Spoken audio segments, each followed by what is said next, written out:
coming into the draft tonight. We didn't think Dallas was going to be involved with much because they didn't have any picks, but they made some moves on draft night. So, Nick, I know you've got a lot to say. What did you think about what they got done tonight? I initially just looked at this and said, wait, what? How? What? I was so confused in so many different moments of this draft. And the Mavericks had the 26th pick. They traded it for Christian Wood a couple of days ago. And then there was a weird moment where they thought they had the pick back for some reason because of what Shams was tweeting. But then the pick that they ended up with was they traded for Jaden Hardy, and the pick that they got in the second round.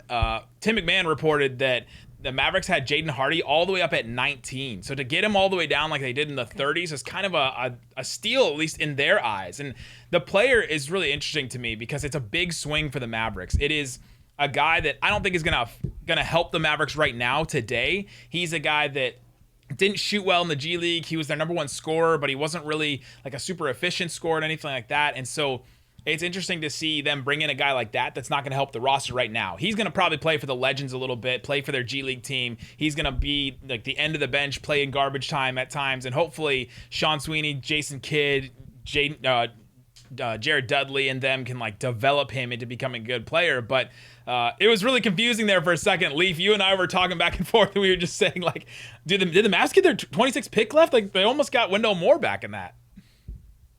Yeah, and I thought, wow, if you can get Wendell Moore and Jaden Hardy, that's quite a steal. But I'll have a hot take here. I think that Jaden Hardy will be better than Wendell Moore. Wow. I had him ranked very high, and I think the rationale is that in the G League, he played against grown men.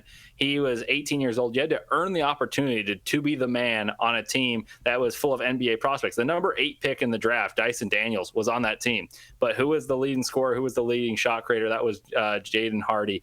I think he's a type of guy who's automatic offense. Obviously, with Luka Doncic, that makes the life easier for everyone. Could step in right away and score points. I think the separation he created as an 18-year-old against McDonald's All-American and grown men in the G League was impressive. And I think at 37, that's a steal and a half. But even if you'd gotten him at 26, I would have really thought that was a steal there as well. And I like Wendell Moore as a player. I just think Jaden Hardy's a better player. So I think you actually double won this, and especially considering you got Christian Wood for 26 and a few players that weren't going to play. Richard doesn't seem to agree with that. Richard, your Mavs draft on Twitter. Do you disagree with that statement? Yeah, I disagree pretty hard. I think Hardy has some serious red flags as a scorer. I personally don't buy the separation ability on drives. The jump shooting, I think, is very real. That was what eventually preseason I had him number 1. What really just hold on, you had him preseason. You had him as the number 1 player. Which it was a popular take though. Like it wasn't something too crazy because he was out here. Like I think he was the number 6 recruit or something like that. It's not like the craziest take, but then I just saw his efficiency dip. I thought he was looking good, and he had one game against the Lakers. He looked good, even though the stats weren't good. Everything else, the stats and the eye test backed each other up. So I have a lot of concerns about his game scaling up. And then Wendell Moore, I think, just fits so perfectly. Not only with the Mavs, I thought that was his absolute best fit, but really any team. You look at a 20-year-old junior, wasn't draft eligible until last year, even though he's a junior this year. So he had to spend an entire season guaranteed to be at Duke.